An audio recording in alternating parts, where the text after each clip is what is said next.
Women's Talk, temenin saya buka rekening yuk. Enggak dong ya, hari ini saya akan ajak Anda untuk ngobrol bersama dengan sosok inspiratif dari industri perbankan yang merupakan Direktur Utama dari Bank Permata Tbk, yaitu Ibu Melissa Rusli. Ikutin saya terus hanya di Women's Talk IDX Channel.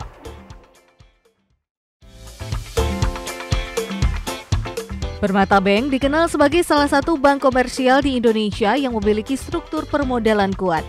Hal ini tercermin dari rasio CAR sebesar 39% di atas ketentuan minimum regulasi yang berlaku. Hal tersebut menjadi pondasi dalam memberikan peluang pertumbuhan usaha di masa depan, baik melalui pertumbuhan organik atau inorganik. Permata Bank pun memperkuat posisinya sebagai universal bank dalam memberikan layanan baik dalam hal penawaran produk dan jasa dengan memanfaatkan teknologi dan platform digital.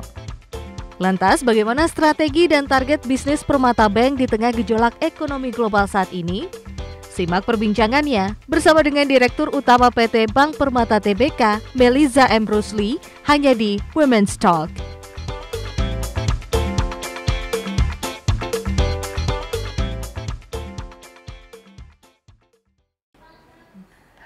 Halo Ibu Melissa, apa kabar? Halo, cantik Prisya. sekali hari Terima ini. kasih. Tahu gitu saya juga pakai batik Ibu. Thank you ya buat waktunya di Women's Talk.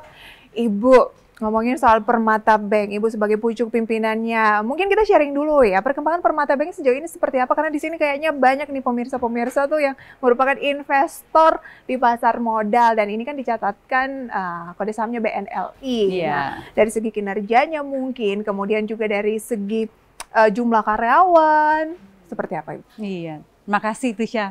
Selamat datang di Permata Bank, di cabang WTC. Nah mungkin ini Prisya nanya mengenai kinerjanya Permata Bank. Saya mungkin cerita yang berdasarkan angka semester 1 ya, 2023. Jadi sampai dengan semester 1 ini Permata Bank membukukan profit di angka 1,4 triliun.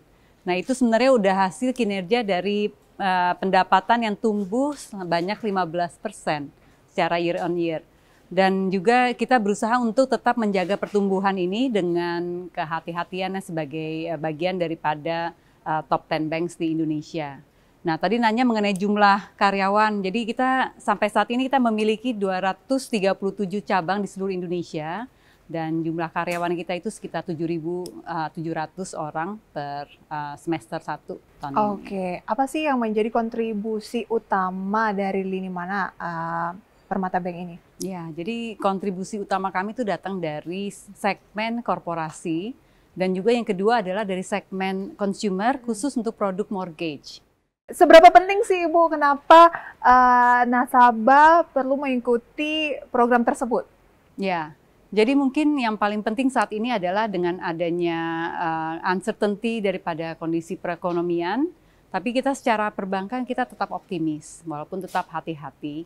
Dan di tengah kondisi di mana suku bunga ini dianggap cukup tinggi, tentu sebagai customer mereka harus bisa diedukasikan mengenai bagaimana memanage financial daripada financial planning itu sangat penting. Maka dari itu kami selalu memberikan edukasi terutama kalau menyangkut misalnya nasabah ingin memberi rumah. Bagaimana program KPR yang terbaik itu dengan situasi keuangan yang dimiliki oleh masing-masing nasabah. Oke. Jadi masing-masing orang lain-lain nih Prisya. Mortgage apa yang bisa kita tawarkan untuk tergantung dari kondisi keuangan dan juga planning daripada financial planning daripada Prisya sendiri seperti apa. Oke, kalau melihat dari Ibu ini berarti sering banget dong ketemu nasabah-nasabah. Begitu nggak Ibu? Iya, tentu nggak semua nasabah saya temui ya. Jadi hampir sebagian besar nasabah korporasi tentu saya sudah temukan. Nah Ibu, kenapa biasanya apa sih yang menjadi acuan khusus ketika bertemu dengan nasabah? Mungkinkah ada sesuatu yang Ibu, karena kan nasabahnya pasti dari berbagai macam karakter dan industri begitu ya. Adakah yang sedang juga dipelajari saat ini dari Permata Bank mungkin? Karena kan lagi eranya green financial begitu ya. Seperti apa Ibu? Iya. Jadi Bank Permata ini adalah universal bank. Kita memberikan produk itu ke semua segmen gitu, mulai dari korporasi, commercial, consumer, dan juga dari semua generasi. Kita bilangnya lintas generasi. Jadi semua produk dan juga layanan yang kami siapkan itu harus bisa mencakup semua segmen dan semua generasi tersebut. Oke. Nah, yang paling penting di sini adalah bagaimana kita bisa menyediakan produk yang sedang dicari oleh nasabah. Tadi Prisha bicarakan mengenai green economy ya, green financing. Nah, saat ini kami juga banyak menyiapkan produk-produk apa yang bisa diberikan, terutama saat ini dari sisi pemerintah, regulator, dan juga investor mengharapkan perbankan untuk banyak memberikan support kepada green economy ini melalui financing yang bisa memberikan sustainability dan juga punya tanggung jawab terhadap ESG.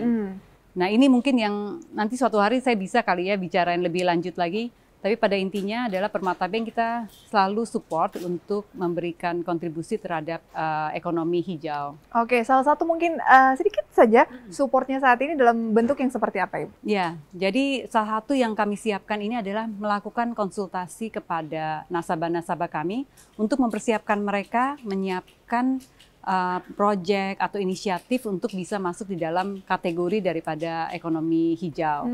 Dan sesudah itu jika mereka memerlukan support dari sisi financing atau dari sisi funding, nah itu mungkin ada berikutnya kami akan menyiapkan produk. Oke. Jadi kita membantu dulu untuk menyiapkan nasabah kami dulu sebelum dari sisi permatanya yang memberikan produk. Jadi kesiapan dari nasabahnya terlebih dahulu. Apa sih yang mungkin sejauh ini ada masukan begitu ya dari nasabah kepada Permata Bank yang kayaknya tuh masih menjadi kendala atau masih masih agak bingung soal ini kan juga renewable, masih agak-agak sustainability dan lain sebagainya, ini kan masih bisa dibilang baru gitu ya. Iya, mungkin kendala utamanya adalah mengenai peraturan, bagaimana mereka bisa mengerti mengenai peraturan yang relevan di dalam ekonomi hijau ini. Dan yang paling penting adalah mereka menunggu insentif dari pemerintah. Nah, mungkin ini yang sekarang sudah banyak insentif yang dikeluarkan oleh pemerintah. Dan yang paling penting adalah sektor mana saja yang akan diutamakan untuk maju duluan gitu dengan adanya insentif dari pemerintah. Oke, kalau untuk bank sendiri, apakah ada insentif dari pemerintah ketika itu menjalankan green financing? Ya, jadi kita sudah diberikan ada satu insentif dari OJK, yaitu dari sisi pemenuhan GWM untuk bank, di mana jika ada percentage daripada green financing yang bisa diberikan oleh bank, maka kita diberikan keleluasan untuk disinsentif sekitar sampai dengan 0,5% GWM. Oke, tapi sejauh ini yang lagi menjadi fokus soal itu dari Permata Bank adalah bagaimana meyakinkan nasabah begitu ya terkait dengan hal mempersiapkan ini. Nasabah. Mempersiapkan nasabah. Kesiapannya sejauh ini seperti apa, Bu, mayoritasnya? Mayoritas masih dalam eksplorasi ya. Eksplorasi, ada yang sudah lebih siap dibandingkan yang lain. Dan tentu masih majority daripada nasabah kami dalam tahap persiapan dan eksplorasi. Oke, ini kan kita mau masuk ke laporan kinerja kuartal ketiga 2023 ini begitu ya, Ibu ya. Peluangnya seperti apa sih? Dan kalau berbicara mengenai industri perbankan, sejauh ini gimana, Ibu, lika-likunya?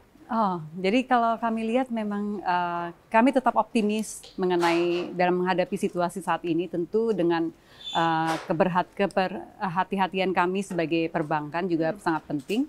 Dan yang paling penting di sini adalah bagaimana kita bisa mempertahankan kelanjutan dari pertumbuhan, kelanjutan dari profitabilitas, dan juga bagaimana kita bisa menyisihkan provisi yang tepat supaya kita tetap bisa tumbuh dan pada saat yang bersamaan juga tetap menjaga prudensial daripada perbankan. Oke, nah Ibu, kalau lebih jauh mengetahui mengenai Permata Bank begitu ya, ini kan sebagian besar, mayoritas 90% lebih kan kepemilikannya adalah Bangkok Bank begitu ya. Ada pengaruh signifikan nggak? Atau gimana sih, Bu, kalau itu kepemilikannya tuh asing gitu? Justru banyak dapat support kita. Banyak dapat support. Jadi Bangkok Bank sebagai salah satu regional bank yang terbesar di Asia, banyak memberikan tambahan dari sisi kemampuan kepada Permata Bank dalam hal international banking. Jadi contohnya kita bisa membantu customer kita di Indonesia yang banyak melakukan trade finance, ekspor import, atau dalam hal perdagangan exchange rate. Dan juga ke depannya jika ada perusahaan-perusahaan dari luar Indonesia yang ingin melakukan bisnis di Indonesia, dan kita bisa memberikan supportnya kepada perusahaan-perusahaan ini. Oke, goals-nya dari Permata Bank yang terdekat apa sih Ibu? Tentu kita ingin tetap menjadi bank yang terpercaya kepada semua nasabah kami, dan seperti tadi saya sampaikan, kita sebagai universal bank, kita memberikan produk dan juga layanan ke semua segmen. Jadi mulai dari korporasi, consumer, dan juga komersial. Oke, produk yang lagi jadi unggulan banget nih apa Ibu? Tentu kita sebagai bank yang ingin terdepan dalam hal inovasi dan teknologi, jadi kita akan terus mengeluarkan produk-produk digital. Oke. Digital. Jadi sekarang ini kita sudah punya, untuk consumer kita sudah punya Permata Mobile Banking, kemudian untuk korporasi mulai dari trade finance, kemudian value chain, dan juga dari sisi portal corporate juga sudah tersedia. Dan kedepannya mungkin lebih banyak feature-feature yang kita akan terus update, sehingga banking platform kita ini juga selalu terdepan dalam hal teknologi. Wow, itu kalau kita ngomongin soal bankingnya, Permata Banknya gitu ya. Nanti kita akan ngomong lebih jauh kalau Ibu sebagai seorang wanita karir begitu ya. Inspirasinya seperti apa. Tapi nanti mungkin kita pindah tempat, kita ke atas. Boleh, ke kantor Ibu kita naik gitu atas ya. Oke, jangan kemana-mana pemirsa Women's Talk, tetap ikutin terus Women's Talk hanya di IDX Channel. Silahkan Ibu memandu jalannya kemana kita? Ke sana ya. Oke.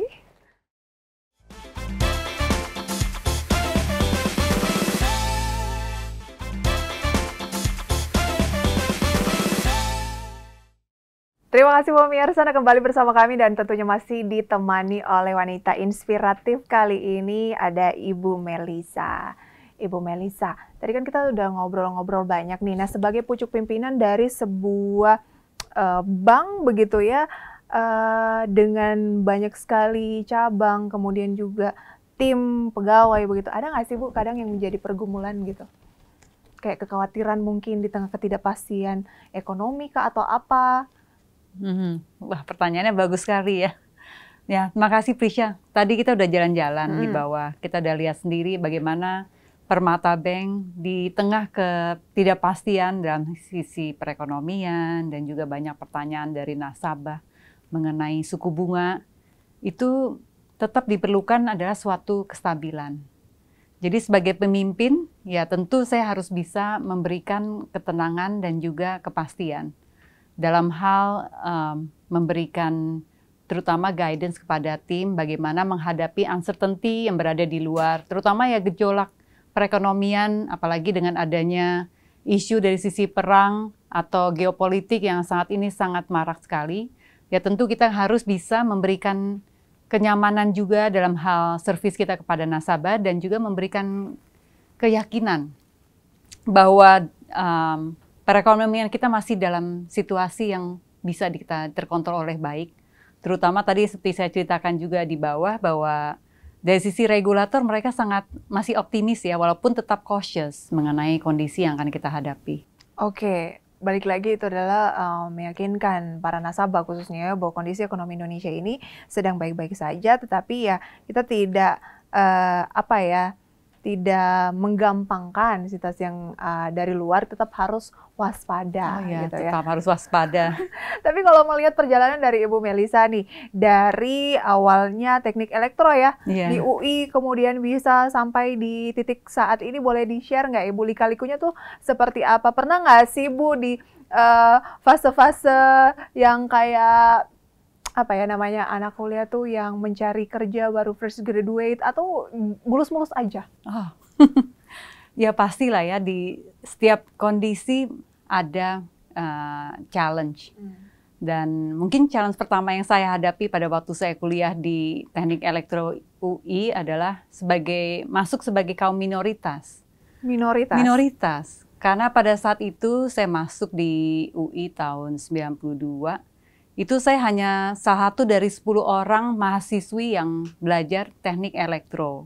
Oh, dari segi gender ya? Gender, dari sisi gender, dari sisi di lingkup subjek yang mungkin lebih banyak selama ini dilakukan oleh pria. Jadi pada saat itu challenge utamanya adalah bagaimana kita bisa menunjukkan bahwa kecakapan kita, keterampilan kita, dan juga pengetahuan untuk ilmu yang selama ini hanya fokusnya dilakukan oleh pria itu bisa juga dilakukan oleh wanita. Dan tentu itu suatu challenge yang saya sangat siap lah pada itu menghadapi. Dan terutama setelah saya selesai kuliah di Teknik Elektro, saya masih melanjutkan pekerjaan di bidang teknologi.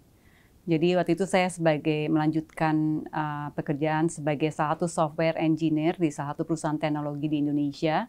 Dan itu juga sama juga, Prisha.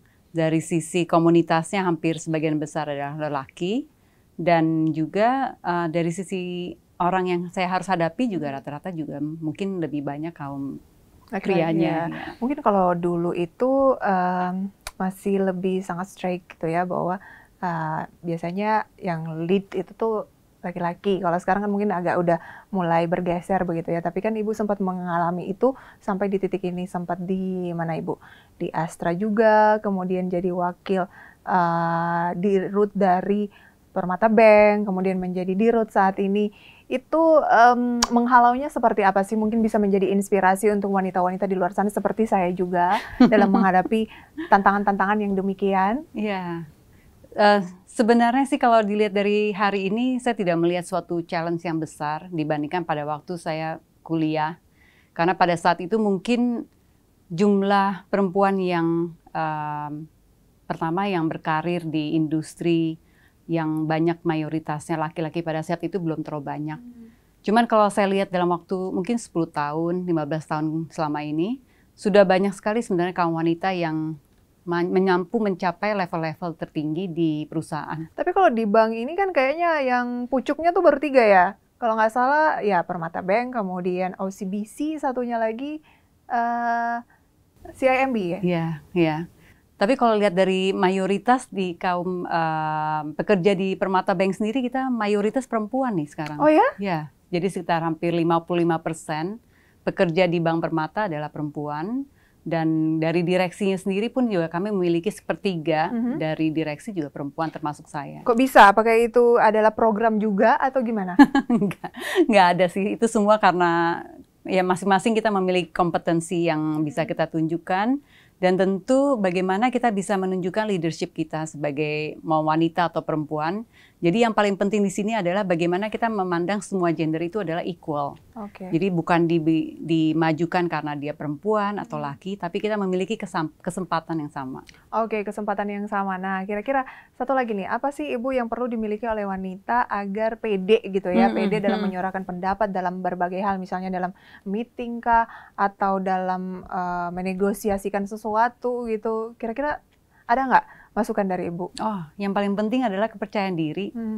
Kepercayaan diri kita, mau kita wanita atau pria, yang paling penting adalah kalau kita yakin dengan kemampuan kita, dengan kompetensi kita, dan kita percaya diri bahwa itu adalah yang terbaik, tentu itu akan memberikan kita kemampuan untuk didengar dan juga menyampaikan tujuan kita dengan baik. Oke, tapi percaya diri itu akan muncul kalau misalnya kita isi dengan banyak hal, misalnya edukasi, dan lain sebagainya. Dan pengalaman. Dan pengalaman, oke. Nanti akan kita lanjutkan, kita jeda terlebih dahulu Ibu Melisa. Dan pemirsa Women's Talk, jangan beranjak kemana-mana, kami segera kembali.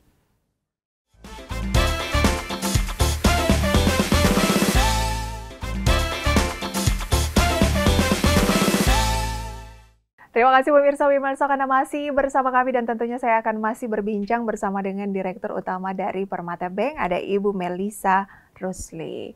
Ibu Melisa, tadi Ibu bilang kalau mau percaya diri ya nggak bisa asal percaya diri juga kan ya, harus ada pengalaman juga.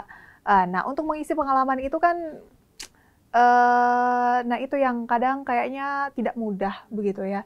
Agar tetap konsisten di jalurnya, agar goals itu bisa tercapai, seperti apa? Kayaknya yang paling penting disiplin ya. Disiplin. Iya, disiplin. Disiplin itu jangkauannya tuh luas. Disiplin dari sisi kesehatan, disiplin dari sisi belajar tidak pernah berhenti, disiplin dari menyisakan waktu untuk networking, disiplin untuk ngebalance waktu antara keluarga dan pekerjaan. Semuanya balik-balik disiplin. Karena waktu kita cuma 24 jam. Gimana kita caranya mengatur mana waktu untuk networking, mana waktu untuk olahraga, mana waktu untuk keluarga. Dan yang bisa menjaga itu adalah diri kita sendiri. Nah itu saya sering sampaikan juga sih ke tim saya, kalian udah disiplin belum sama diri kalian sendiri sebelum kalian meminta timnya di bawahnya untuk bisa menurut gitu. Jadi semuanya harus dari dalam diri sendiri. Itu sih sebenarnya kunci saya untuk bisa mengatur itu semua. Ibu, kalau kita flashback beberapa tahun yang lalu ya, ada goals nggak kayak abis ini ngapain, abis ini harus ngapain, abis ini harus mencapai apa gitu? Oh, kalau goal, saya selalu mempunyai goal dalam suatu tanggung jawab. Jadi seperti di Permata Bank sendiri, saya udah punya nih goal jangka panjang. Dan itu selalu saya komunikasikan ke tim saya, karena saya ingin tim selalu berada di dalam perjalanan menuju goal tersebut. Nah, kalau misalnya goal daripada pribadi, tentu saya juga ada, bahwa tentu saya ingin selalu sehat, kemudian saya ingin mungkin anak saya juga bisa belajar sampai ke tahap tertentu, atau suami saya juga bisa melakukan sesuatu. Jadi masing-masing ada takarannya juga kan, dalam hal menentukan goal. Dan yang paling penting itu adalah, bagi saya adalah goal itu harus bisa dikomunikasikan dengan orang-orang yang akan menjadi bagian daripada perjalanan. Oke, Ibu pernah nggak ada di posisi-posisi ketika dihadapkan dengan mungkin pilihan-pilihan yang sulit, misalnya keluarga, dan lain sebagainya, yang membuat kita terkadang kayaknya oh ya oke, saya mundur dulu nih, atau ada saya di sini aja dulu nih karena kayaknya kalau ini akan mengorbankan A, B, C. Mengingatkan juga Bapak kan juga sebenarnya ya luar biasa begitu, terkadang kan adalah di stigma-stigma kayak ya udah nggak usah terlalu berkarir wanitanya kayak gitu kan biasa Ibu. Pernah nggak ada di posisi itu dan gimana menghadapi mendobrak hal-hal seperti itu, bahwa ya bisa kok beriringan? Iya. Jadi saya pernah menghadapi situasi itu, tapi bukan situasi yang menurut saya harus mengorbankan. Tapi itu lebih dari keputusan bahwa waktu itu saya pernah mundur dari dunia kerja selama 2 tahun demi untuk membimbing anak sampai umur 3 tahun. Jadi saya sempat bekerja lepas dari semua pekerjaan sampai anak umur 3 tahun, kemudian saya baru kembali ke dunia kerja. Nah itu adalah sebenarnya keputusan kami berdua gitu untuk mengambil itu, dan pada saat itu saya yakin bahwa oh nanti saya pasti bisa lagi kok balik kerja, karena saya sudah mempunyai brand atau personal brand yang sudah saya yakinin akan tetap bisa terjaga walaupun saya keluar dari dunia pekerjaan. Jadi situasi itu menurut saya normal ya, bahwa kita akan selalu dihadapi berbagai situasi di mana kita harus mengambil pilihan yang mungkin berat pada saat itu, tapi kalau dilihat dari jangka panjangnya, justru itu adalah momen yang terbaik yang harus kita lakukan. Gimana sih Bu kira-kira cara untuk membangun personal brand tersebut, agar ketika ya mungkin kita kan nggak selalu kita tuh garis lurus ke atas, ada mungkin kalanya berliku-liku gitu. Nah, gimana caranya menjaga itu, mengingat Ibu tadi mengatakan bahwa itu juga sebenarnya cukup penting ya? Iya. Mungkin personal brand yang saya selalu ingin dikenal itu adalah saya bisa menjaga values. Jadi values yang paling utama buat saya adalah integrity. Jadi dari awal karir sampai dengan hari ini saya berusaha untuk menjaga values ini supaya selalu dijaga. Dan yang paling penting menurut saya mungkin untuk sharing buat yang audience juga adalah personal brand itu harus dibangun dari awal karir. Jadi dan harus konsisten. Jadi kalau misalnya kita nanti ingin dikenal sebagai seorang yang bekerja keras, dari awal selalu kerja keras, konsisten, jangan naik turun gitu. Atau kita ingin dikenal sebagai seseorang yang mudah untuk bekerja sama dengan orang lain, itu selalu ditunjukkan di awal karir dan secara konsisten terus ditunjukkan. Karena personal brand itu walaupun sudah menempel di awal, kalau misalnya tidak ditunjukkan secara konsisten, orang akan lupa. Orang akan menganggap bahwa kita sudah berubah. Jadi itu konsistensi yang menurut saya penting untuk ditunjukkan dan dikomunikasikan. Oke, satu lagi nih Ibu, masih punya waktu untuk me time dong ya? Biasanya dihabiskan untuk ngapain sih Ibu? Ya itu selalu saya juga banyak ditanya, karena waktu saya hanya 24 jam, kemudian kapan sih sebenarnya me time saya ya? Jadi kalau ada waktu 15 menit, 30 menit, saya selalu pakai itu untuk yoga. Karena itu bagi saya adalah olahraga yang paling mudah saya lakukan sendiri, mau saya di kamar hotel, lagi di outdoor, saya lakukan aja 15 menit, 30 menit. Kebetulan saya udah hafal di gerakan-gerakannya, jadi saya bisa lakukan di mana saja. Oke, yoga gitu ya. Itu juga mungkin salah satu kunci kenapa kelihatannya nih cantik terus gitu ya, prima terus. Terima kasih banyak Ibu Melisa untuk sharing-sharingnya. Terima Semoga bisa kasih. menjadi referensi untuk para pemirsa di rumah, khususnya wanita-wanita di rumah begitu ya, untuk apa ya, menambah kasanah dan juga inspirasi. Sukses selalu untuk Permata Bank, Ibu Melisa dan juga tim. Sampai berjumpa kembali. Terima kasih, Prisa. Demikian Women's Talk kali ini, pemirsa, semoga bisa menjadi referensi untuk Anda. Saya Prisa Samudatu pamit undur diri. Sampai berjumpa kembali. Bye-bye. Ibu, terima kasih banyak.